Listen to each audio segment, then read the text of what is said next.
Buenos días a todos y muchas gracias por vuestra asistencia en esta primera sesión plenaria del 16º Congreso Internacional Cervantino, dedicado en esta ocasión, en esta convocatoria, a Cervantes y la teoría de la literatura. Historia, teoría y crítica de la literatura en la obra cervantina. En esta convocatoria nos pareció oportuno, después de 15 convocatorias anteriores, dedicar unas jornadas específicamente a las cuestiones que de teoría de la literatura, de crítica de la literatura, podemos encontrar en Cervantes, siendo Cervantes un autor clave en lo que supone ofrecer a la interpretación literaria las posibilidades de una teoría de la literatura. Claro, con frecuencia podemos decir que no es posible disponer de una buena teoría de la literatura si no se dispone de una buena literatura. Eso explica que en muchos aspectos la tradición hispánica en teoría literaria haya sido mucho más fuerte y mucho más potente que la tradición anglosajona en teoría de la literatura, aunque en la posmodernidad contemporánea se haya vendido lo contrario, desde mi punto de vista, al menos, punto de vista que se podrá compartir o no, pero que desde luego es el mío. Y en este contexto nos pareció muy oportuno plantear en este congreso la presencia de alguien que ha trabajado en teoría de la literatura, en ámbitos muy generales, como es Alfonso Martín Jiménez, catedrático de Teoría de la Literatura en la Universidad de Valladolid, y que además de desarrollar una obra amplia e importante en teoría de la literatura, que remata, entre otros aspectos, con cuestiones sobre la ficción, en un libro sobre este tema, la ficción, en Peter Land, si no me equivoco, un libro bastante grueso, bastante poderoso sobre esta cuestión. Pero la presencia, sobre todo, de Alfonso Martín Jiménez aquí, en este contexto, en este momento, no se fundamenta exclusivamente en la teoría de la literatura, sino en el otro contrapunto a través del cual Alfonso Martín Jiménez ha desarrollado sus estudios de teoría literaria, que es sobre Cervantes. Y Alfonso Martín Jiménez tiene unos trabajos de cuyas ideas nos va a hablar aquí. Sobre estos trabajos hablaremos probablemente también en el coloquio, en los que sostiene una tesis muy importante, a mi juicio verdaderamente importante, sobre la autoría de la Avellaneda, sobre la autoría del Quijote de Avellaneda. Él va a hablar de estos asuntos y yo no voy a robarle tiempo al respecto, pero sí quisiera en su presentación, en la introducción a su intervención, a su ponencia, sí quisiera subrayar lo siguiente. A la Avellaneda le han asignado y le han encontrado muchos autores. Puede ser el deporte histórico de la lingüística forense o de la literatura forense. Se le han encontrado muchos autores. Y muchas de las tesis que se han planteado para justificar la autoría de la Avellaneda son más o menos atractivas y más o menos coherentes. Yo voy a hacer aquí una confesión importante. Yo entré en la autoría de la Avellaneda por la puerta de Antonio Márquez. A mí siempre me convencieron mucho las tesis de Antonio Márquez, en virtud de las cuales, todos conocen las tesis de Márquez, el Quijote de Avellaneda tuvo como autor a Lope de Vega o a un equipo de personas coordinadas o dirigidas o auspiciadas por Lope de Vega. Salió probablemente de la Inquisición, de los talleres de la Inquisición o del obrador de la Inquisición, ideológicamente hablando, y a partir de una serie de concomitancias que plantea Antonio Márquez, pues era muy coherente, resultaba muy coherente que Lope de Vega estuviera detrás de todo esto. Bien, esta es una tesis grandiosa, es una tesis a la altura del Quijote desde el punto de vista de la recepción de nuestro tiempo. Pero, claro, si leemos el planteamiento de Alfonso Martín Jiménez, que naturalmente sí, todos sabemos que tiene su punto de arranque en las tesis de Riquer, aparece la figura de Jerónimo de Pasamonte. Las interpretaciones que vincularían la autoría de la Avellaneda a Jerónimo de Pasamonte son mucho más realistas. Y si analizamos los materiales literarios, y esta es una cita inexcusable, para mí y para otras personas, desde el punto de vista del manejo de esos materiales literarios, Lope de Vega queda descartado. Lope de Vega queda claramente descartado por una serie de cosas que se van a decir a continuación y que las va a decir quien las ha estudiado. Y las vamos a ver, luego podemos hablar de ellas. Al margen de todas estas tesis y de todas estas ideas, hay un libro que sí quiero mencionar, que fue el libro que a mí me provocó, no diré la conversión, sino la persuasión, más que la conversión, la convicción. A mí un libro que me convenció mucho es este libro que quiero mencionar aquí. Hacen falta 4 siglos para entender a Cervantes. Este libro no es solamente un tratado de crítica literaria o incluso anecdótica o de teoría de la literatura. Este libro es una novela. Es una novela. Y en esta narración, en esta construcción literaria, está argumentada y está contada la explicación que desemboca en la atribución de autoría del Quijote de Avellaneda a Jerónimo de Pasamonte. Y realmente es muy convincente. O sea, no voy a imponer mi convicción a los demás, pero si algo me convenció de que esta tesis es más coherente que la de Antonio Márquez, y vaya por delante el máximo elogio y el máximo reconocimiento a la labor de Antonio Márquez. Si esta tesis es más coherente es precisamente por lo que se expone en detalle en este libro, que se lee con gran fluidez y que yo espero que alguna compañía de teatro lleve a las tablas, porque es relativamente fácil para un profesional del teatro escenificar una novela de estas características y de esta naturaleza sobre un tablado. Entonces, vaya aquí esta somera exposición indicativa de una serie de rasgos que me parecen pertinentes y sobre todo muy convincentes para presentar al ponente que inaugura este congreso, que es Alfonso Martín Jiménez, de la Universidad de Valladolid, quien hablará sobre Cervantes y Avellaneda, estado actual de la cuestión. Alfonso. Muchas gracias, Jesús, por tu presentación, y también gracias a los demás responsables de este coloquio por darme la oportunidad de hablar sobre un tema verdaderamente fascinante, como es el de la disputa literaria entre Cervantes y Avellaneda. En la novela a la que se ha referido Jesús he tratado de explicar el resultado de mis investigaciones académicas sobre este tema y con enseguida explicaré si Cervantes no hubiera conocido el Quijote apócrifo, seguramente no habría escrito la segunda parte de su Quijote, y también, contrariamente a lo que se suele creer, Cervantes no tenía ninguna duda sobre la verdadera identidad de Avellaneda. El mismo Cervantes denunció que Avellaneda había fingido su identidad y desde entonces han surgido una gran cantidad de teorías para tratar de descubrir quién era Avellaneda, la mayor parte de las cuales resultan poco fiables e incluso descabelladas. Sin embargo, la lista de candidatos se reduce drásticamente si hacemos caso a lo que dijo el mismo Avellaneda en el prólogo de su obra.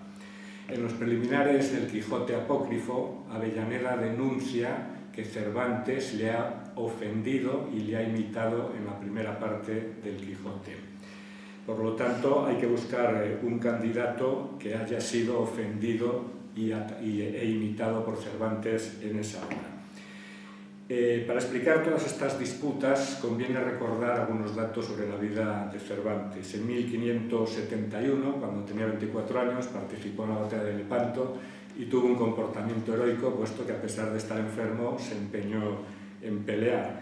En 1575, de vuelta a España, su galera fue atacada por corsarios berberiscos y pasó 5 años cautivo en Argel.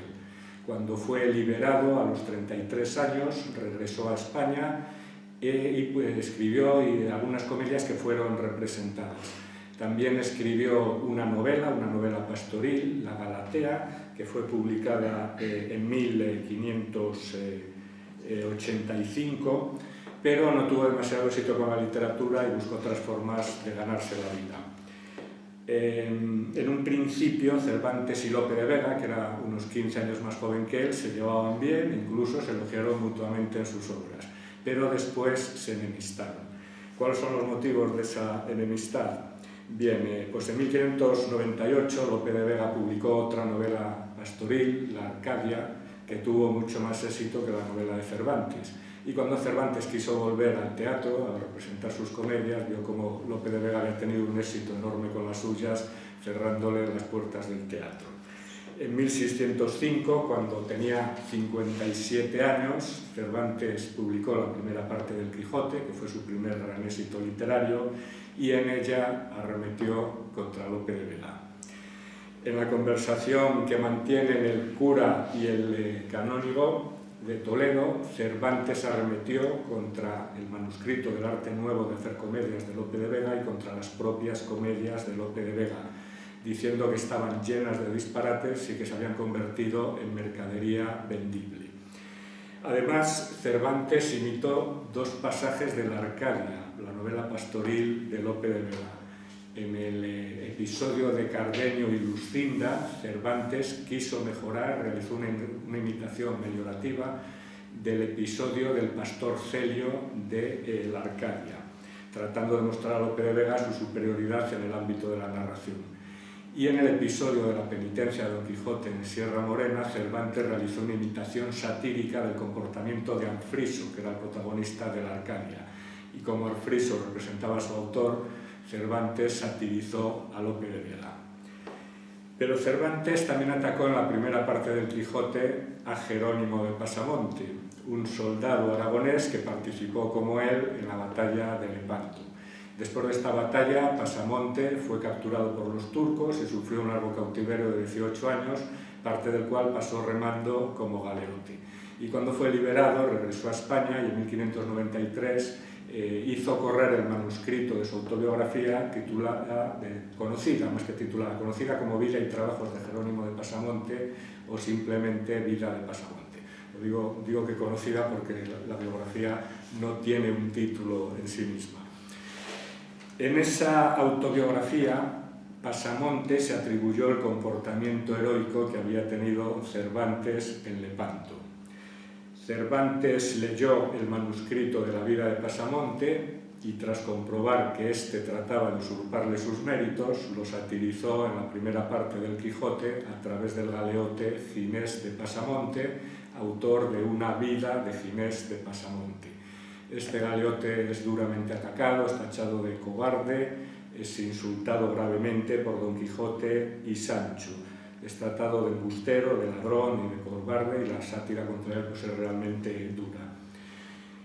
Pero no se limitó Cervantes a atacar a Pasamonte, sino que en el episodio del Capitán Cautivo, inserto en la primera parte del Quijote, Cervantes imitó los episodios militares y del cautiverio de la vida de Pasamonte para tratar de mejorarlos, igual que había hecho con algunos episodios de Lope de Vega. Así pues, tanto Lope de Vega como Jerónimo de Pasamonte fueron imitados y atacados por Cervantes en la primera parte del Quijote, y eso los convierte en los principales sospechosos a la autoría del Quijote apócrifo. Cualquiera de ellos pudo tener motivos más que fundamentados para vengarse de la imitación y de la ofensa cervantina. En el prólogo de su obra, Avellaneda dice sentirse autorizado a continuar la obra de Cervantes porque éste, y cito literalmente, había realizado una copia de fieles relaciones que a su mano llegaron. La expresión que a su mano llegaron se refiere a los manuscritos que pasaban de mano en mano, que circulaban de mano en mano. Por lo que Avellaneda se refiere a que Cervantes ha imitado una relación de sucesos reales escritos o transmitidos a través de un manuscrito. Ya he comentado que Cervantes en la primera parte del Quijote imitó pasajes de la Arcadia de Lope de Vega y de la vida de Pasamonte. Pero la Arcadia no era un manuscrito, puesto que se había publicado como libro en 1598 y además su contenido era ficcional. Por lo tanto, de todo indica que Avellaneda se refiere a los hechos reales que se habían descrito en el manuscrito de la vida y trabajos de Jerónimo de Pasamonte, que no fue publicado en la época. Y Avellaneda denuncia después que Cervantes ha ofendido a dos personas en su prólogo. Cito literalmente sus palabras. Si bien en los medios diferenciamos, pues Cervantes tomó por tales el ofender a mí y particularmente a quien tan justamente celebran las naciones más extranjeras y la nuestra debe tanto, por haber entretenido tantos años los teatros de España con innumerables comedias, con la seguridad y limpieza que de un ministro del Santo Oficio se debe esperar. Ese autor de innumerables comedias y ministro del Santo Oficio no es otro que Lope de Vega, que en la portada de la Jerusalén, en los preliminares de la Jerusalén conquistada, figuraba como familiar del Santo Oficio. Por lo tanto, Avellaneda dice que Cervantes ha atacado a dos personas, a él mismo y a Lope de Vega. Y ya sabemos a qué dos personas atacó Cervantes en la primera parte del Quijote.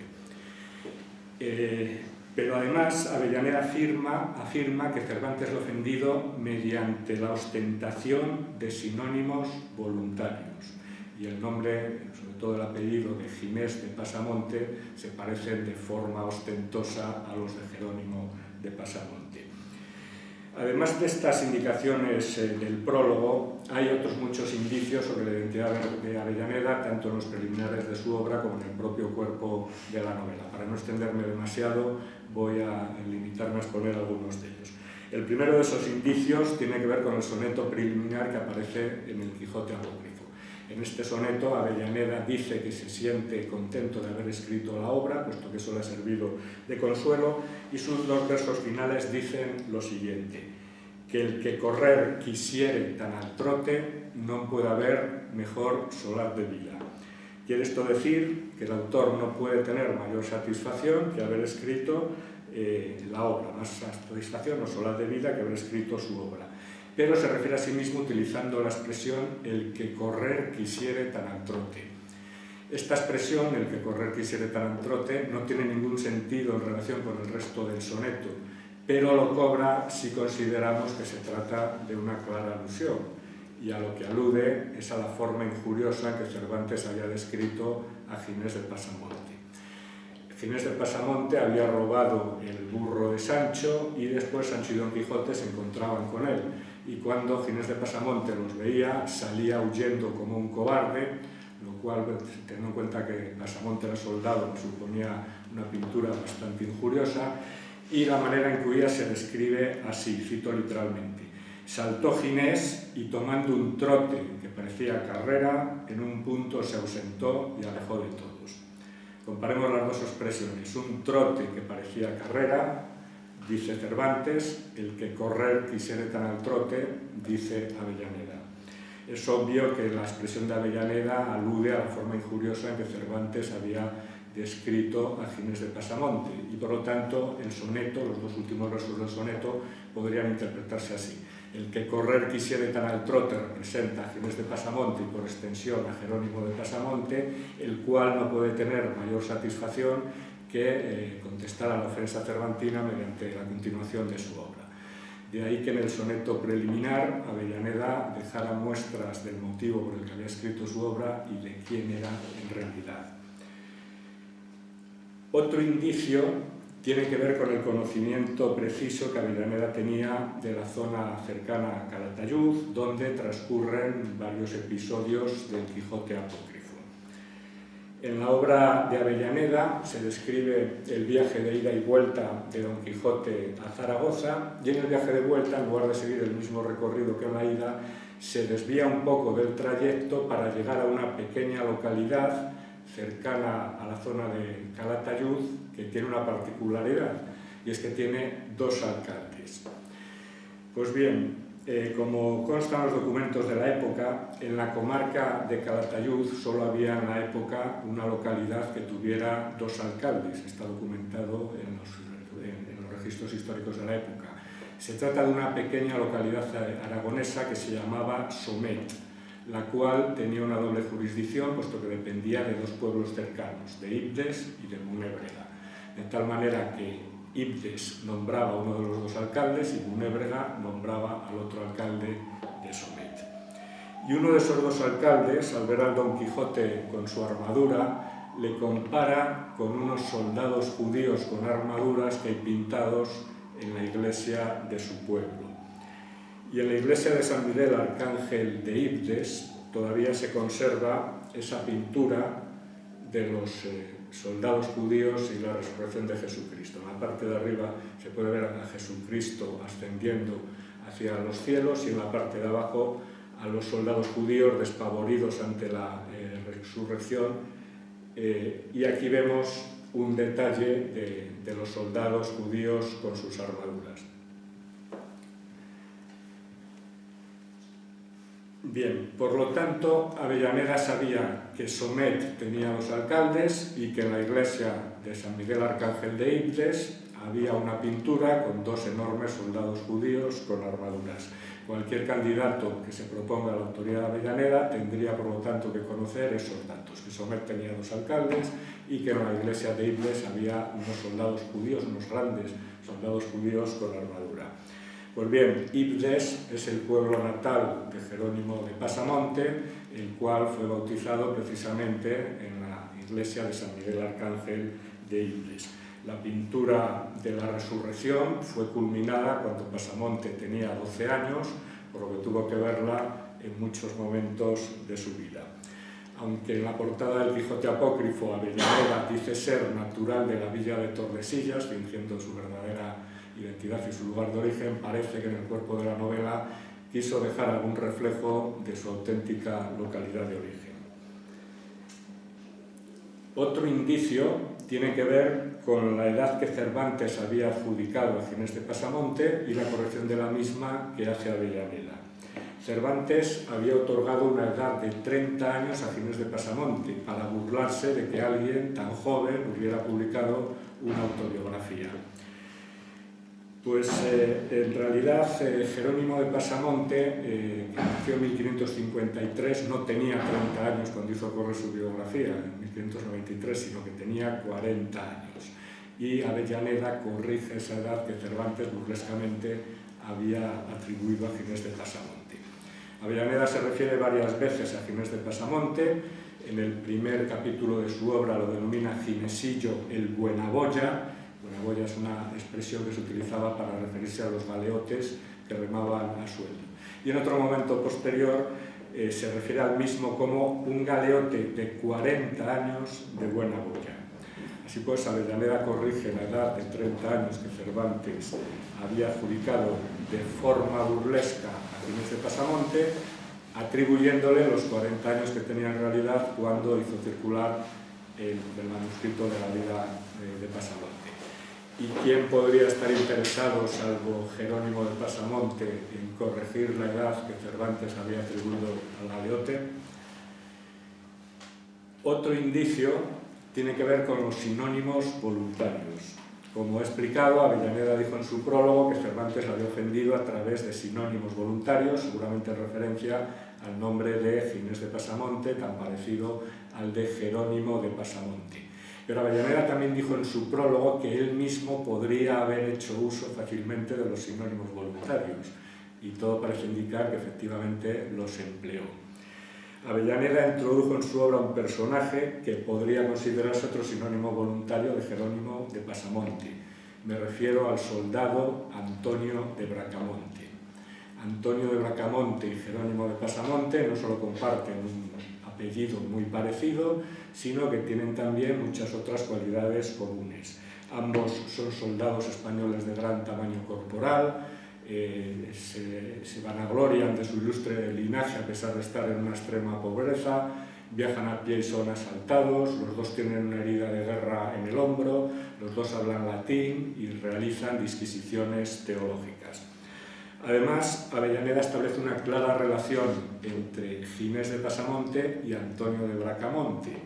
Si Don Quijote, la primera parte del Quijote, había mandado a Ginés a que se presentara con su cadena ante Dulcinea, Sancho dice a Antonio de Bracamonte que se presente con una cadena ante su propia mujer. Dice literalmente el Sancho de Avellaneda a Antonio de Bracamonte: ponte una cadena al cuello para que te parezcas a Ginesillo de Pasamonte. Se trata obviamente de relacionar a un personaje con otro, puesto que ambos parecen ser sinónimos voluntarios de la misma persona, de Jerónimo de Pasamonte. Avellaneda seguramente quiso otorgar a su personaje un nombre muy parecido al suyo, pero no tanto que llegara a desenmascararlo. Y el soldado Antonio de Bracamonte cumplía perfectamente esa función.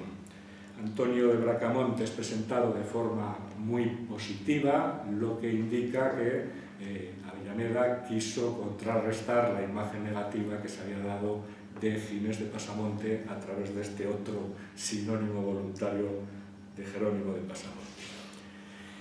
Otro indicio de Pasamonte tiene que ver con la admiración que Avellaneda sentía por los frailes dominicos y por San Bernardo. La crítica suele resaltar que Avellaneda elogia repetidamente a los dominicos, pero olvida que Avellaneda también sitúa su obra el día 20 de agosto, la obra inicia el día 20 de agosto, que es el día de San Bernardo, y en el primer capítulo se hace un encendido elogio de San Bernardo. Así pues, Avellaneda era admirador de los dominicos y también elogió a San Bernardo, situándolo por encima de los demás santos. Pues bien, Jerónimo de Pasamonte muestra en su autobiografía la misma doble estimación por los dominicos y por San Bernardo. La propia autobiografía de Pasamonte fue dedicada a Jerónimo Javier, que era el general de la Orden de los Dominicos. Pasamonte lo oyó pronunciar un discurso en Calatayud, en la iglesia mayor de Calatayud, cuando volvió de su cautiverio, y sufrió una gran conmoción al escucharlo, y años después le dedicó su autobiografía. Y además Pasamonte también elogia repetidamente su autobiografía a los dominicos. Pero además Pasamonte insiste repetidamente en su autobiografía en su deseo de ingresar como fraile Bernardo en un monasterio. Y todo indica que al final vio cumplido su deseo y que ingresó como fraile Bernardo en el monasterio de Piedra. Así parece indicarlo un documento de la época del monasterio de Piedra, en el que aparece la firma de un fraile llamado Jerónimo de Pasamonte, que presenta claras similitudes con las firmas que Jerónimo de Pasamonte estampó en su autobiografía. Por lo tanto, parece que al situar el inicio de la obra en el día de San Bernardo, Avellaneda podría estar sugiriendo que era un fraile Bernardo. Pero hay otro indicio mucho más relevante sobre el que quiero llamar su atención, ya que permite descartar definitivamente a todos los candidatos que se han propuesto a la autoría del Quijote Apócrifo, con una única excepción. En el capítulo 21 de la obra de Avellaneda, un canónigo dice lo siguiente. Voy a leer este fragmento porque es de gran importancia. En conformación del santo uso y devoción del rosario, protesto ser toda mi vida muy devoto de su santa cofradía, y en llegando a Calatayud tengo sin duda de asentarme en ella y procurar ser admitido en el número de los 150 que se emplean en servirla y administrarla, por las muchas indulgencias que se ganan en ella. Por lo tanto, Avellaneda conocía datos tan precisos de esa cofradía del Rosario de Calatayud como el número de sus 150 miembros y las indulgencias que se otorgaban en ella. De entre todos los candidatos propuestos a la autoría del Quijote Apócrifo, no hay ninguno que pudiera conocer ni siquiera superficialmente esa cofradía, ni mucho menos que tuviera ningún interés en elogiarla, con una única excepción, la de Jerónimo de Pasamonte, quien cuenta en su autobiografía que ingresó en esa cofradía. Dice literalmente Pasamonte en su vida: siendo de edad de 13 años, me trujo mi hermano a Calatayud. Entonces me escribí cofrade de la Madre de Dios del Rosario Bendito, y loada sea para siempre jamás. Pasamonte también da noticia, como Avellaneda, de las indulgencias que se otorgaban en esa cofradía, pero sobre todo Pasamonte era uno de los 150 miembros encargados de servir a esa cofradía, por lo cual aparece representado indirectamente en el Quijote Apócrifo. En suma, hay una serie de condiciones que deben cumplir los candidatos a la autoría del Quijote Apócrifo. Permítanme que recuerde los indicios expuestos. Avellaneda denuncia que Cervantes lo ha imitado y ofendido por medio de sinónimos voluntarios en la primera parte del Quijote, y Ginés de Pasamonte pues, obviamente aparece como una sátira de Jerónimo de Pasamonte, y sabemos también que Cervantes lo imitó. Avellaneda da a entender en su soneto preliminar que responde a la obra de Cervantes como, digamos, como una respuesta a la injuria de que había sido objeto, a la forma injuriosa en que había sido retratado Ginés de Pasamonte. Sabe que la localidad de Somet tiene 2 alcaldes, y Somet dependía de Ibdes, el pueblo natal de Jerónimo de Pasamonte. Conoce la pintura de la resurrección de la iglesia de Ibdes, en la que fue bautizado Jerónimo de Pasamonte. Está interesado en corregir la edad que Cervantes había atribuido a Ginés de Pasamonte.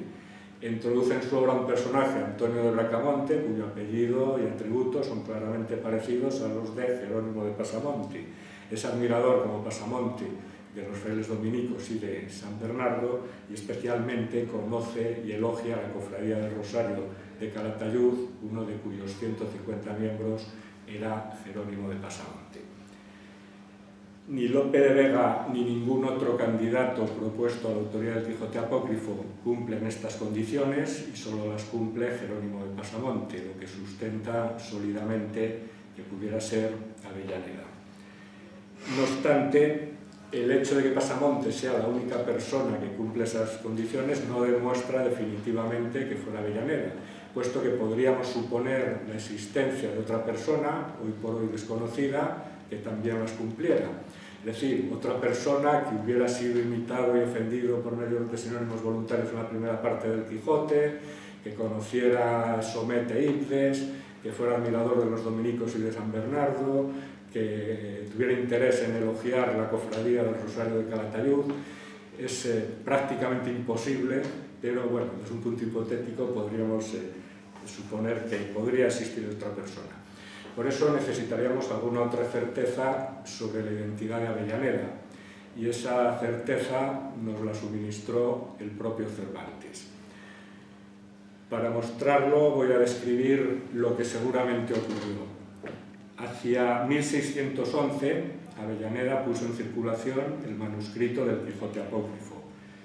Cervantes leyó ese manuscrito y no tuvo ninguna dificultad para reconocer a su verdadero autor, porque sabía muy bien a quién había imitado y ofendido por medio de sinónimos voluntarios en la primera parte del Quijote. Y seguramente fue el conocimiento del manuscrito de Avellaneda lo que le incitó a componer su segunda parte, la verdadera segunda parte del Quijote. Pero antes, Cervantes dio muestras de que conocía el manuscrito de Avellaneda en sus novelas ejemplares. En 1613, cuando tenía 66 años, Cervantes publicó las novelas ejemplares y en dos de ellas, en el Licenciado Vidriera y en el Coloquio de los Perros, hay continuas alusiones conjuntas a los manuscritos de la vida de Pasamonte y del Quijote de Avellaneda.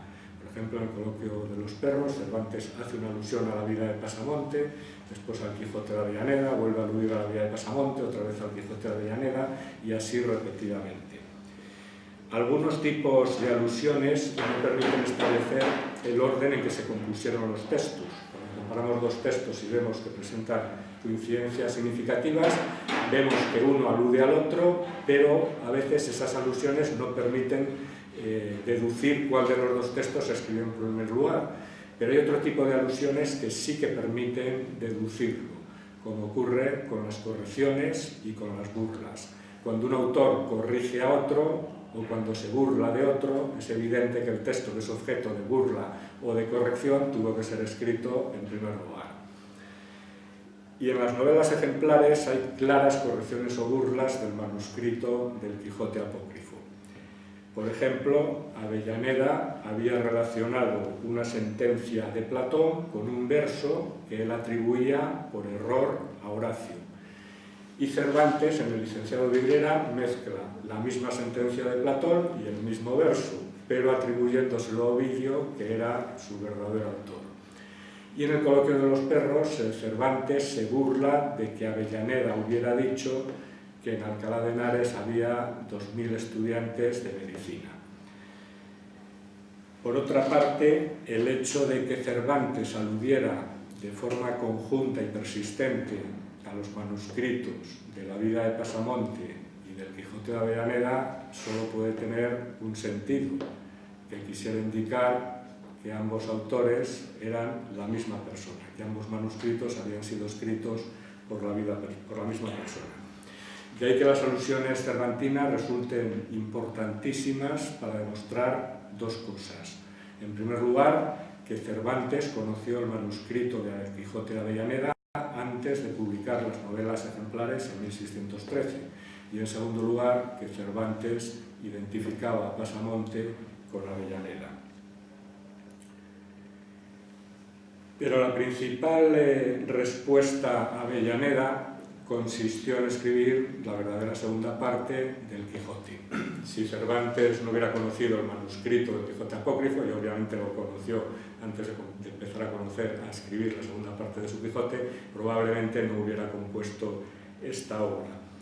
Y para construir su segunda parte, Cervantes se inspiró en Mateo Alemán. a quien poco antes le había pasado algo muy parecido a lo que le ocurrió a Cervantes. En 1598, Mateo Alemán había publicado El Guzmán de Alfarache, que tuvo un enorme éxito, un éxito editorial mayor incluso que el de la primera parte del Quijote. Y al poco tiempo le salió un imitador, surgió una continuación apócrifa de la obra que apareció en 1602. Y en respuesta a esa usurpación, Mateo Alemán publicó en 1604 la verdadera segunda parte del Guzmán. Y en los preliminares de su obra reconoció explícitamente que había imitado a su imitador para componer su obra. Alemán reconocía la valía del usurpador y dijo expresamente que se había valido de su obra para componer la suya. Igual que él me ha imitado, yo lo imito a él. En la época, la imitación de otras obras se aconsejaba en todas las poéticas y retóricas, era la forma natural de composición literaria, e imitar a un imitador estaba obviamente doblemente justificado. Pues bien, Cervantes conocía muy bien el caso de Alemán e hizo lo mismo que él, pero con una diferencia.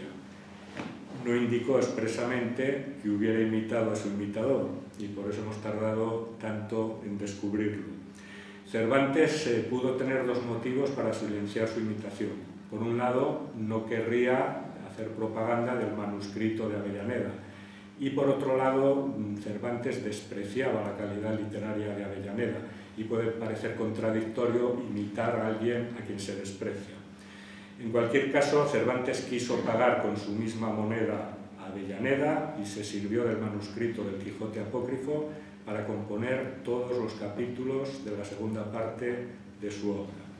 En mi libro, las dos segundas partes del Quijote, que está disponible de forma gratuita en mi página web, explico minuciosamente la imitación cervantina del Quijote de Avellaneda. Cervantes, claro está, no realizó una imitación servil, sino una imitación claramente creativa, como había hecho al imitar antes a Pasamonte o al mismo Lope de Vega.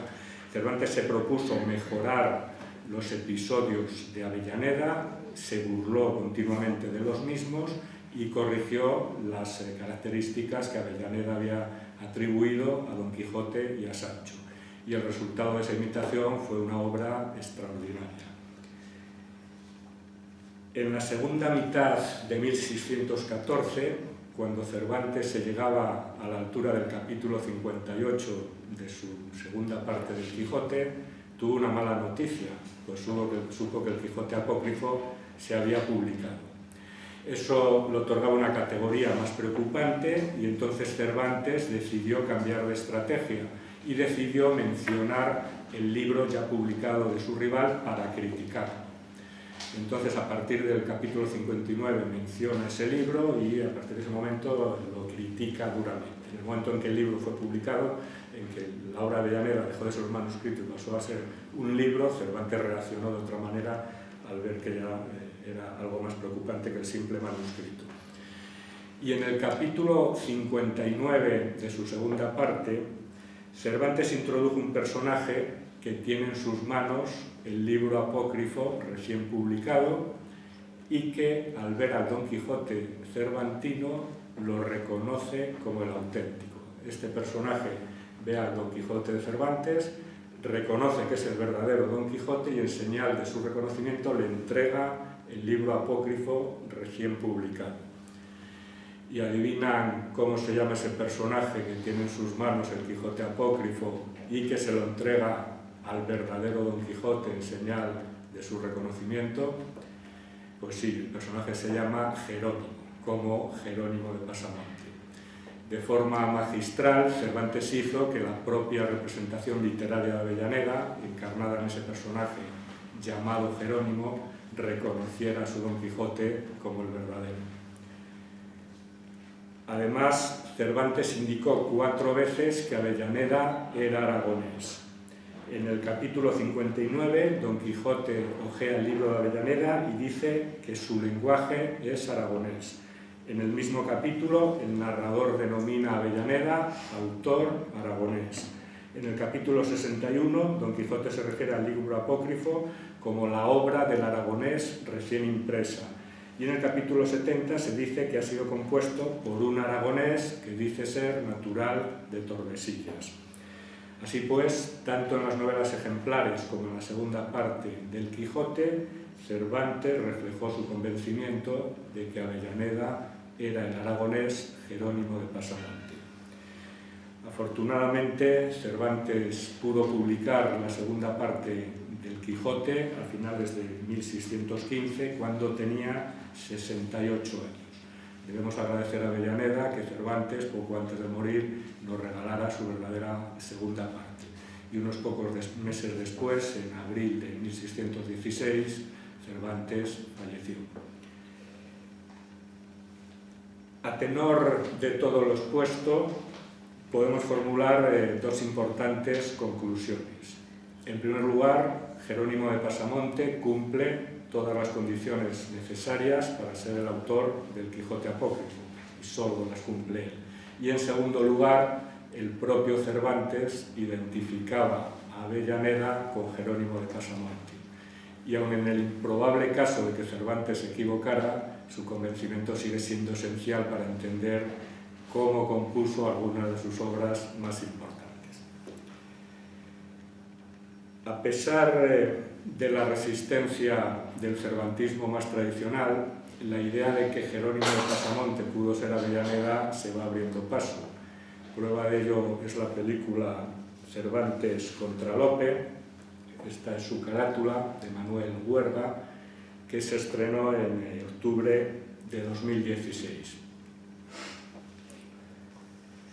La película presenta a Pasamonte como autor del Quijote apócrifo, pero trata de otorgar a Lope de Vega un papel relevante en su composición. Lógicamente, un título como Cervantes contra Lope resulta más atractivo que otro en el que apareciera el nombre de Pasamonte, mucho menos conocido por la audiencia.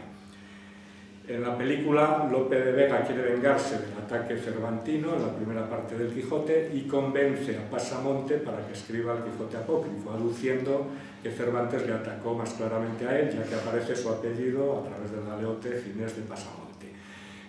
Pasamonte acepta la invitación de Lope y escribe el Quijote apócrifo.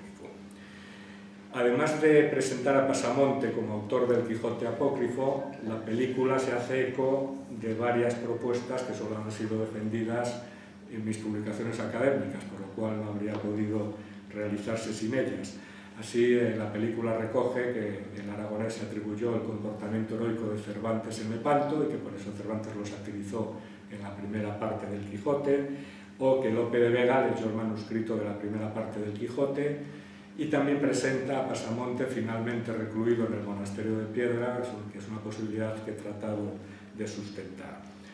Antes de que se estrenara la película, publiqué en Acceso Abierto una novela divulgativa titulada Hacen falta 4 siglos para entender a Cervantes, a la que antes se refería Jesús. Y en esta novela, que se puede descargar también de forma gratuita en mi página web, he tratado de explicar minuciosamente lo que estoy sintetizando en esta exposición. Y la película Cervantes contra Lope también presenta similitudes con esta novela, de tal manera que la película ha servido para divulgar mis propuestas, lo cual es de agradecer. El hecho de presentar a Pasamonte como el autor del Quijote apócrifo sin duda constituye un avance con respecto a la tradición de los estudios cervantinos y por ello pues, hay que elogiar la valentía que han tenido los responsables de la película al dar ese paso. Sin embargo, hay aspectos de la película que no se basan en datos reales. Por ejemplo, no hay ninguna constancia de que Lope de Vega y Pasamonte se conocieran y el aragonés tuvo motivos más que suficientes para escribir el Quijote apócrifo sin que nadie le incitara a hacerlo. Pero sobre todo en la película Cervantes aparece convencido de que Avellaneda era el madrileño Lope de Vega y eso no se corresponde con la realidad, puesto que, como hemos dicho, Cervantes dijo 4 veces y de forma inequívoca que Avellaneda era aragonés. No obstante, la película ha colaborado en gran medida a difundir la propia existencia de Pasamonte y su relación con el Quijote apócrifo y sin duda tendrá una repercusión que cualquier trabajo académico. En suma, todo indica que Avellaneda era el aragonés Jerónimo de Pasamonte y ya tenemos la certeza de que el propio Cervantes lo juzgaba así. A pesar de ello, la mayor parte de la crítica sigue sin tomar una postura decidida sobre el tema. Desde el romanticismo se creó una imagen muy idealizada de Cervantes, que sigue siendo muy influyente en la actualidad, y muchos autores se resisten a creer que Cervantes pudiera haberse enzarzado en una pelea literaria con Jerónimo de Pasamonte, y seguramente preferirían que Avellaneda fuera alguien más encumbrado. Pero la crítica debe despojarse de su idealismo y de sus preferencias emocionales y tratar de explicar lo que realmente ocurrió. Decía Quevedo en un conocido soneto que al leer escuchaba con sus ojos a los muertos.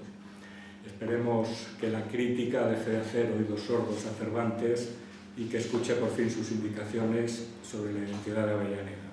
Muchas gracias.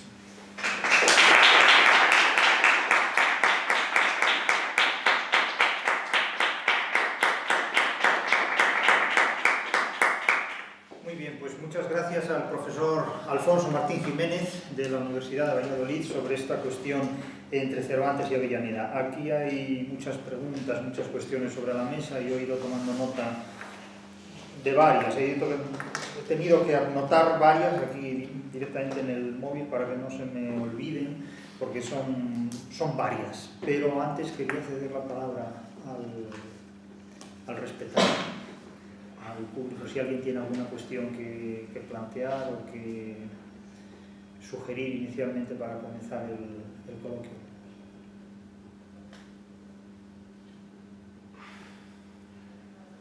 Sí, siendo un poco lego en el tema, ¿qué hay de la estilometría? La posibilidad de encontrar concordancias entre la vida de Jerónimo de Pasamonte y el Quijote de Avellaneda. Bueno, quienes no tienen ningún otro argumento que aducir se basan en procedimientos informáticos y nos dicen que no hay indicios en las obras para demostrar quién era Avellaneda y que la única manera de demostrarlos es a través del uso de procedimientos informáticos. En realidad, los procedimientos informáticos no han demostrado nada y lo único que han hecho, a mi modo de ver, es embarronar las cosas, echar lodo sobre la cuestión. ¿Por qué la estilometría creo que no sirve en este caso? Bueno, hay que tener en cuenta que en la época de Cervantes, en la época de Avellaneda, no existían unas normas ortográficas como existen en la actualidad y no existía, por lo tanto, una unanimidad a la hora de escribir. De tal manera que dentro de un mismo manuscrito, un mismo autor podía escribir las mismas palabras con distintas grafías.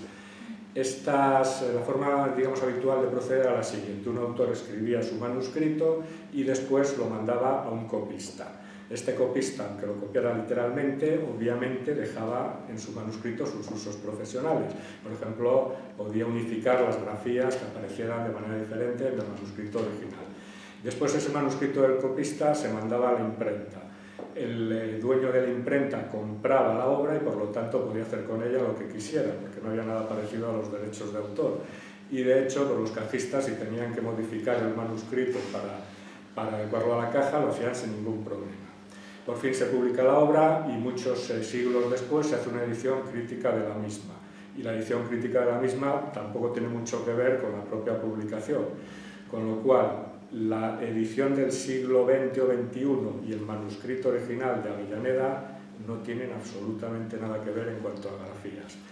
De hecho, en los estudios estilométricos ni siquiera se indican muchos de ellos qué edición se ha utilizado del Quijote de Avellaneda. Y si la edición que se ha utilizado es una edición del siglo XX o XXI, pues obviamente no tiene mucho parecido con el manuscrito original.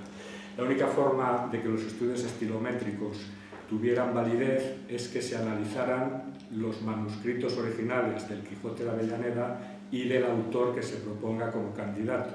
Pero como no tenemos el manuscrito original del Quijote de Avellaneda, ni tampoco los de muchos otros autores, ni siquiera tenemos el manuscrito original de Pasamonte, porque lo que tenemos es una copia que hizo del mismo el bachiller Domingo Machado. Entonces, si no tenemos los manuscritos originales, los estudios estilométricos están claramente pervertidos. Y de hecho, muchos autores hacen análisis estilométricos y llegan a conclusiones completamente diferentes. Cada autor llega a conclusiones muy diversas dependiendo de las cosas que analice en sus análisis. Entonces, creo que es un procedimiento escasamente fiable. ¿Más cuestiones? Yo, aprovechando, ya haría un planteamiento, dado que Manuel Piqueras trabaja sobre Salas Barbadillo. ¿Algo que decir sobre Salas Barbadillo y Avellaneda? Se ha propuesto a Salas Barbadillo como autor de la Avellaneda, pero... No sé mucho del tema, pero me parece que no. No lo veo. Pero vamos, dado que no se... veo ningún argumento a favor de eso. ¿Alguna cuestión más? ¿Y cómo se llamaba? Creo que era Pipka o algo así, el autor que dice que es Quevedo con esto de los procedimientos estilométricos, me parece, que decía que era Quevedo. Así en las estadísticas de palabras. Quevedo lo han propuesto, es que han propuesto prácticamente a todos, incluso al propio Cervantes también. Como... Sí, están propuestos todos. Pero lo curioso de los procedimientos estilométricos que se proponen como la panacea, pues es que dan como resultado que es Cervantes, dan como resultado que es Tirso de Molina, dan como resultado que se parece más a la obra de Cervantes que a ninguna otra. Es decir, dan los más variados resultados y por lo tanto pues, los propios resultados nos hablan de su escasísima fiabilidad. La estilometría puede que tenga sentido con obras del siglo XX cuando ya hay una uniformidad, digamos, pues, en cuanto a las grafías, en cuanto a la ortografía y a la puntuación. Una obra del siglo XX-XXI es muy parecida cuando se publica con respecto al manuscrito original, pero las obras que se publican en el siglo XVII con respecto a los manuscritos originales tenían muy poco que ver, y no digamos ya si después se hace una edición moderna y si es esa edición moderna la que se coteja con procedimientos estilométricos. Entonces, es que hay tal distancia que garantiza que no sea fiable. Spinel también se ha propuesto, ¿no? Vicente Spinel también se ha propuesto como autor del apócrifo. Yo no creo que lo escribiera, pero sí estoy pensando si hubiese conocido cuando en su etapa en Zaragoza a Jerónimo de Pasamonte.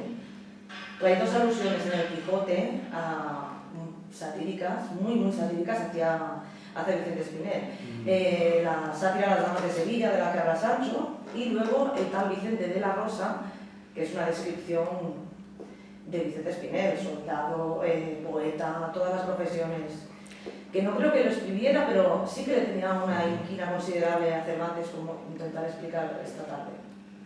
Pero la descripción que se hace de Vicente de la Rosa no es ni de lejos parecida a la que se hace de Ginés de Pasamonte. Es decir, no se le pinta, no se hace un retrato tan satírico, ni se le ofende de una manera ni parecida. Se ofende mucho más a Jerónimo de Pasamonte a través de Ginés de Pasamonte que a Vicente Spinel a través de Vicente de la Rosa.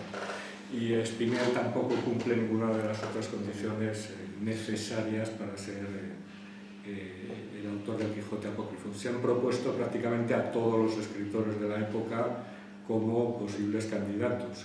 Y eso es uno de los motivos por los que ya prácticamente nadie hace caso a las propuestas. Hay tantos candidatos propuestos que esto se ha convertido en una especie de farsa grotesca. Y entonces ninguna protesta parece ya seria por el simple hecho de que aquí todo el mundo pues, hace propuestas de manera pues, escasamente fundada. Sí, eso por desgracia ocurre ya en todos los campos. Ya no solo en el cervantismo, sino que es sobre todo debido a los medios de los que hoy se disponen para hacer público algo. Es decir, a mayor abundancia de medios, menos contenido tiene lo que se dice. Pero, ¿más cuestiones? ¿Alguien quiere hacer alguna intervención más? Si no hay intervenciones, yo voy a hacer algunas cuestiones muy rápidas, casi en plan pregunta corta, porque hay cuestiones que me parece que se pueden... no digo reexplicar de nuevo, pero sí subrayar o destacar.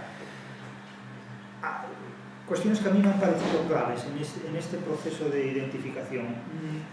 Cervantes solo ataca a dos autores importantes, visiblemente, que son Lope y que son, en fin, Jerónimo de Pasamonte. No hay otros autores contemporáneos más visible y violentamente atacados en ninguna otra obra de Cervantes, a mi juicio. ¿Esto es así o me equivoco? Yo creo que es así. No hay otros. No hay otros. O sea, podrá haber alusiones, podrá haber lo que hoy llamamos indirectas, pero ataques más contundentes, porque el ataque contra Lope es muy fuerte. Es contra la persona y contra la obra. Y el ataque contra Jerónimo de Pasamonte es violentísimo. Contra la persona de una manera, y además mucho más reiterada, que a Lope, que se limita prácticamente al 48 de la primera parte, al capítulo 48 de la primera parte y al prólogo. Pero lo de Jerónimo de Pasamonte es muy hondo, eso es muy hondo. Entonces, claro, eso es determinante, es una cuestión. Otra, las tesis que se plantean aquí en esta intervención muy sintética de otras publicaciones anteriores va más allá de Martín de Riquer. Esto me parece muy importante señalar. O sea, Martín de Riquer fue quien, digamos, destapa la liebre, pone a Jerónimo de Pasamonte sobre la mesa, sobre el tapete, ¿no? Incluso él decía, yo estoy dispuesto a retirar esto muy modestamente, muy propio en el estilo de su época, si alguien demuestra que razonablemente pues no es así, yo lo retiro automáticamente. Bien, incluso cuando después, en vida todavía de Martín de Riquer, tú desarrollaste su planteamiento, a él incluso no le pareció bien. En un principio tuvo sus reservas. A ver, el mérito de haber descubierto la identidad de Avellaneda de Abraham Grado corresponde indudablemente a Martín de Riquer. Nadie se lo discutió nunca. Si él no hubiera levantado la liebre, pues yo jamás habría podido hacer los trabajos que he hecho. Pero sí que en algún momento, eso es curioso, cuando tú tratas de desarrollar la teoría de otra persona, puede incluso resultar molesto a esa persona, porque dice, me estás pisando botas, me estás pisando la carrera. En cualquier caso, yo dejé muy claro que no me atribuía ni mucho menos el descubrimiento y que el mérito fundamental le correspondía a Martín de Riquer. Una vez me llamó a casa por teléfono y me agradeció que hubiera dicho eso expresamente en uno de mis trabajos, ¿no? Que obviamente el mérito le corresponde a él. Jamás he tratado de usurparle nada, sino simplemente desarrollar sus ideas. Pero sí que ocurre eso. Por ejemplo, también ocurrió con respecto a la imitación de Avellaneda. Había autores que habían hecho estudios sobre la imitación cervantina del Quijote de Avellaneda, pero planteando la idea de que Cervantes había retocado los 58 primeros capítulos para incluir alusiones. Yo dije que no los había retocado, sino que había conocido el manuscrito desde el principio, y las personas que habían defendido lo mismo que yo trataba de desarrollar, pues también se molestaban por ese tema, ¿no? Entonces es una cosa sorprendente, como hay personas que se molestan por cualquier cosa. Eso sí que sí, hay personas que se molestan por cualquier cosa y otras que no se molestan por nada. O sea, pueden decir de ellas en internet lo que quieran y no nos molestamos por nada. Agradecemos la propaganda que nos hacéis. Pero bueno, aparte de eso, sí es cierto que cuando alguien plantea una tesis original, es inevitable que si esa tesis original tiene valor, adquiera continuidad en la labor investigadora o en la labor de otros estudiosos. Eso es inevitable. Y es inevitable también que otros estudiosos, cuando continúan con el desarrollo de una tesis inicial original, introduzcan transformaciones, introduzcan las famosas transducciones. Siempre hay transformaciones. Ahora, que esto pueda resultar pues, mejor o peor, esto ya depende de las empatías personales o grupales o gremiales, ¿no? Pero esto es inevitable. Lo que yo sí quiero subrayar es que en las investigaciones que tú realizaste incluyen una interpretación de materiales literarios que no estaban previstas, incluso en las investigaciones iniciales de Martín de Riquer. Es decir, tú has llegado más lejos a la hora de identificar determinadas conexiones entre términos literarios y plantear relaciones entre ellos, entre una y otra obra. Y eso fue posible gracias a la teoría de la literatura. Eso no me lo pueden negar. Yo creo que sí, porque son análisis de... Pero eso me interesa decirlo aquí. Intertextualidad. Exactamente. Es decir, que la teoría de la literatura como método de interpretación de los materiales literarios a ti te ha llegado a permitir el establecimiento de una serie de relaciones que a Martín de Riquer, limitándose exclusivamente a un uso de la filología mucho más tradicional y mucho más próximo a los neogramáticos, no lograron alcanzar. Y eso me parece muy importante, sobre todo porque fue realizado por una teoría de la literatura también hecha en España, de tradición muy genuinamente española. Es decir, tú no has necesitado a Golan Bax para hacer tu investigación. Eso es a lo que voy. Se trataba simplemente de hacer algo que no se había hecho con la suficiente atención, que es cotejar los textos, buscar relaciones de intertextualidad, relaciones. ¿Y no te sorprende que no se haya hecho eso materialmente cuando tantos de nuestros colegas están permanentemente hablando de la intertextualidad, de la transversalidad, de la transmedialidad y de tanta papanatada? Y no se desciende a los materiales literarios y se ejecuta una labor de investigación dando lugar a unos resultados? Pues obviamente es lo que hay que hacer, ir siempre a los textos. Por eso estás aquí hoy. A veces llama la atención que los propios historiadores de la literatura, que dan tanta importancia a los documentos históricos, no tengan en cuenta que los propios prólogos de las obras son los principales documentos históricos en los que los autores cuentan cómo gestaron sus obras y los motivos que tuvieron para hacerlas. Me parece sorprendente que no se haya prestado atención a que Mateo Alemán dijera en su prólogo que había imitado a su imitador, cuando es una cosa que él la dice expresamente, pues hay que darle la importancia que tiene. Y lo mismo pasa con los prólogos de Cervantes y de Avellaneda. Son documentos de primera magnitud a la hora de esclarecer cómo ocurrieron las cosas.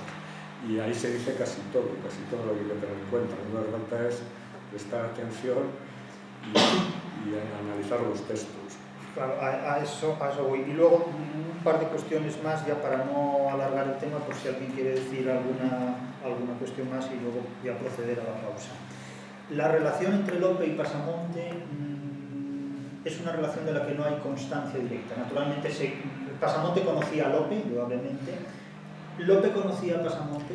Pasamonte conocía las obras de Lope. Otra cosa es que conociera personalmente a Lope de Vega. No tenemos ninguna constancia ni de que lo conociera ni de que no lo conociera, pero todos los elogios que hay en el Quijote de Avellaneda de Lope son sobre motivos que aparecen en las obras de Lope de Vega. Es decir, a Pasamonte le bastó, si es que fue Avellaneda, con leer las obras de Lope de Vega impresas para hacer los elogios que hizo en su obra. No hay nada personal ni nada que demuestre que le conoció personalmente. Esa es una cuestión muy importante. Conoce la obra, pero no personalmente al autor. Claro, ahí hay una división importante a la hora de tratar con materiales literarios, porque conocer al autor personalmente es algo que determina mucho la interpretación de la obra, sobre todo en aquellos tiempos. Y después, Lope a Pasamonte. Yo creo que no lo conoció. Tampoco podemos asegurarlo, pero lo más probable es que no hay constancia de que se conociera. Lo que sí que hay constancia es de que, lo digo rápidamente, de que Avellaneda defiende a Lope de Vega contra los ataques de Cervantes de manera distinta a como el propio Lope de Vega se defiende de esos ataques. Sí, eso también. Entonces, eso es otro indicio. Lope de Vega se defendió de los ataques de Cervantes en el prólogo de El peregrino en su patria. Y ahí lo que dijo fue que él no había seguido los preceptos del arte tradicional porque su propósito era precisamente transgredirlos. Mientras que Avellaneda, cuando defiende a Lope de Vega, dice que Lope de Vega sí que ha seguido los preceptos del arte, cosa que el propio Lope no decía de sí mismo. Entonces, no saben de qué están hablando. No era alguien cercano a Lope de Vega. Por otro lado, al hilo de esto, cuando Cervantes acusa a Lope de Vega de no seguir los preceptos tradicionales, el propio Cervantes es un cínico, porque Cervantes no ha seguido los preceptos tradicionales nunca. Si hubiera seguido los preceptos tradicionales no hubiera escrito novelas. Es decir, habría escrito tragedias al estilo de Argensola o una nomancia diferente a la que realmente escribió. Habría escrito otra cosa. Cervantes escribe una nomancia que no tiene nada que ver con los preceptos clásicos en esencia, sino en apariencia, pero bueno, esto ya nos llevaría a otra cuestión. Y otro dato que he anotado, la religiosidad, la cuestión de la religiosidad. Esto se ha debatido mucho. Tanto Jerónimo de Pasamonte como Lope de Vega defienden una idea de religiosidad. En el caso de Lope de Vega, probablemente muy fingida, muy teatral, porque la vida de Lope no corresponde con el modelo de virtud. Sí con el modelo de virtud católico, es decir, uno peca todas las noches y se confiesa todos los días. Eso no es inconveniente con el catolicismo, con el protestantismo sí. En estos momentos en los que la Iglesia Católica está totalmente protestantizada, pues los católicos hablan. Eso es un problema que tendrán que resolver los católicos. Pero, es decir, los problemas sexuales empiezan con el luteranismo. El catolicismo no tiene ningún tipo de problema sexual. Los católicos nunca hemos tenido problemas sexuales, esos los han tenido los luteranos, pero ni problemas sexuales ni de otro tipo. Pero el caso, de hecho Lope de Vega es un ejemplo manifiesto, pero el caso de Ginés de Pasamonte es un individuo terriblemente religioso, y con frecuencia esa interpretación de religiosidad contrarreformista que aparece en el debate que mantienen los prólogos Avellaneda y del Quijote apócrifo y del Quijote de Cervantes, ha hecho vincular la presencia de Lope como el familiar del Santo Oficio, Lope inquisidor, Lope filo inquisidor, etcétera, etcétera, y ha eclipsado de alguna manera la altísima devoción religiosa que hay en Avellaneda, en Jerónimo de Pasamonte. O sea, Jerónimo de Pasamonte casi era un fanático de la religión, por lo que se lee en su vida y en la interpretación que se plantea en tus trabajos de ese tema. Y Cervantes no es...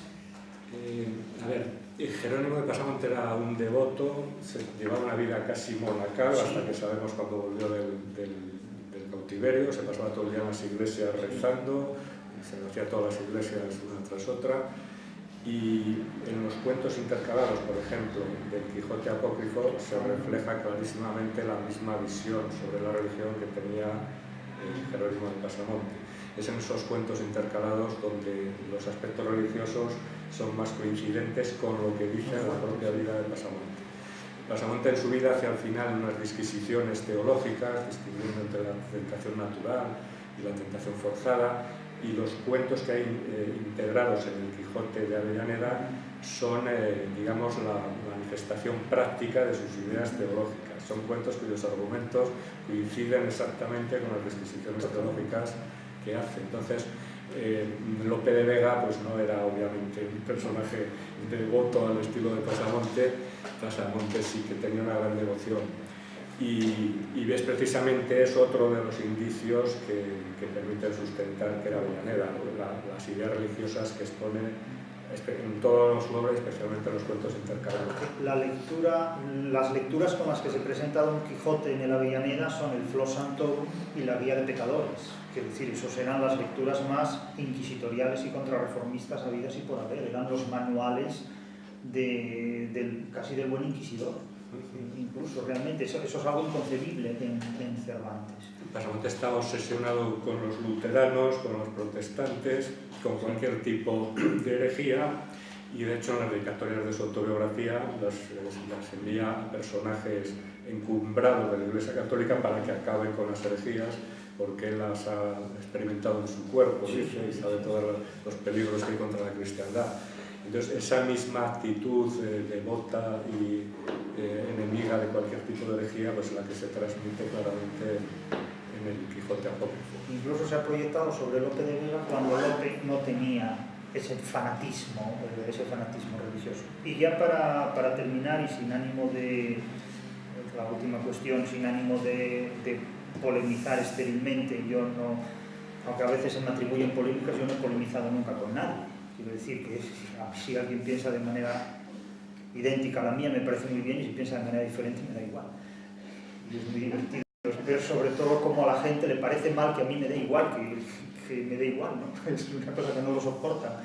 Pero sin ánimo de polemizar en este punto, el cervantismo actual. ¿Cómo está el cervantismo actual respecto a cuestiones tan importantes del cervantismo como es Avellaneda? Es decir, hoy en día hay muchos congresos de Cervantes, hay más posibilidades de estudiar a Cervantes de las que hubo históricamente, y sin embargo, esa generación de cervantistas posterior a Jean Canavallo, a Riley, en fin, Carol Johnson, a estos cervantistas que algunos ya fallecieron y otros, bueno, pues el futuro nada está excluido y también están a punto de fallecer, como todos falleceremos algún día, no parece haber tenido la misma continuidad o la misma altura, a mi juicio, esto lo digo abiertamente. Es decir, el cervantismo de mi generación ha fallado de manera manifiesta, es mi punto de vista, no busco complicidad en este punto de vista, no necesito que los demás piensen como yo para tener seguridad en mis afirmaciones. Pero estas cuestiones de Cervantes, Avellaneda, como muchas otras cuestiones, parecen quedar en un relativismo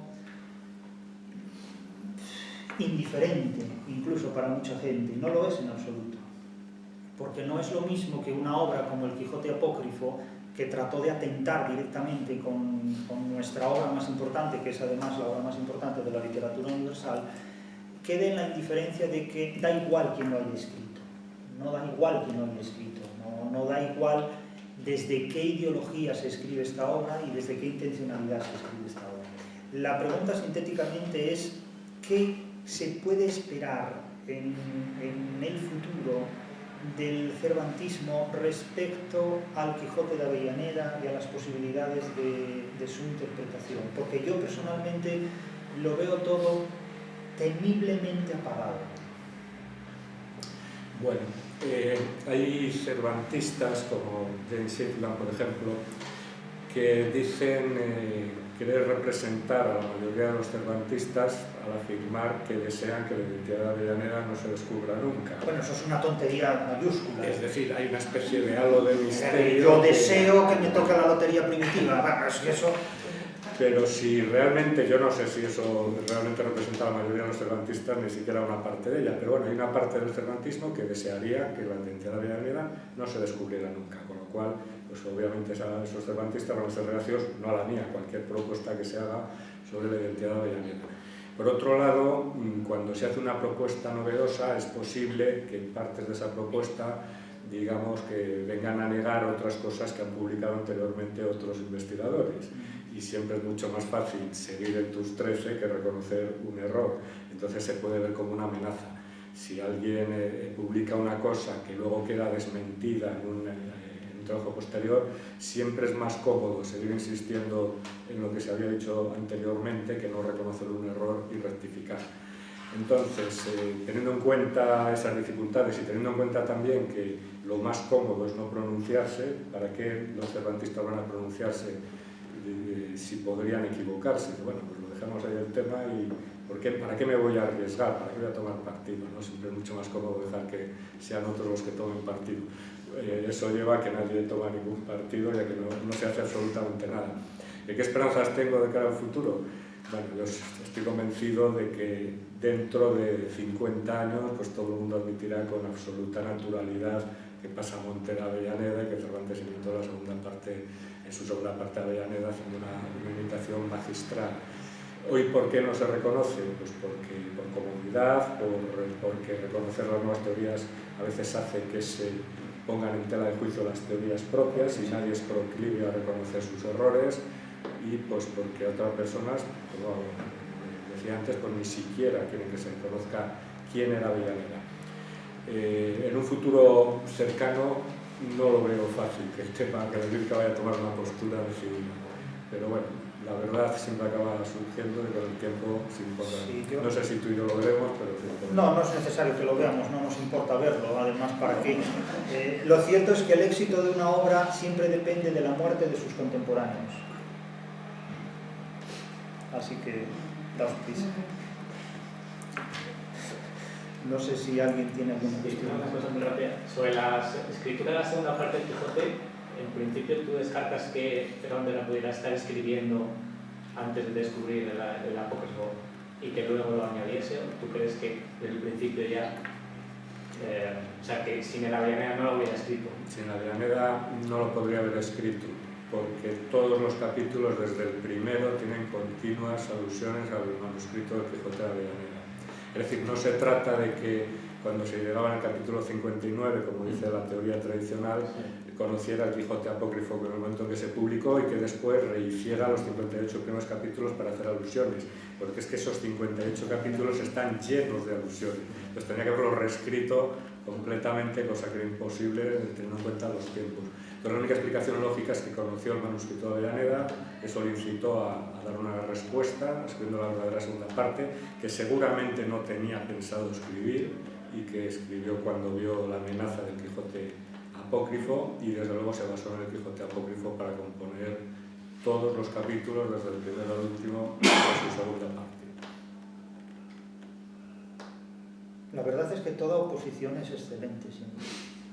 Si no hubiera adversidad, nuestra obra, me refiero al Quijote, moriría, desaparecería, ¿no? O sea, que todo lo que se hace en contra de algo valioso engorda el valor de lo que se tiene. Sí, una pregunta. ¿Tienes idea de cómo conoció el Quijote de Menelao? O sea, cómo al conocerlo el manuscrito tampoco había tantos manuscritos, es decir, él lo conocía en editorial.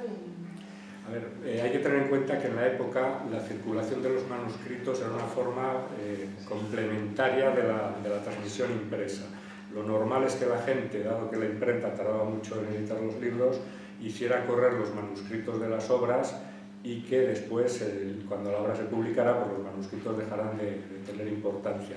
Pero existía toda una serie de profesionales encargados de hacer copias manuscritas de las obras y cualquier persona que recibiera una copia manuscrita podía encargar una copia para quedársela a él o para hacerla circular también. Entonces bastaba con que un autor pusiera 1, 2 o 3 copias de su obra en circulación manuscrita para que las copias después se pudieran multiplicar.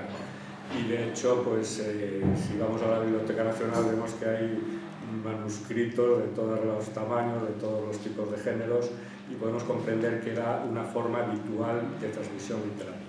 Es algo parecido a lo que está pasando ahora, salvando las distancias, con la publicación impresa y con la publicación en Internet.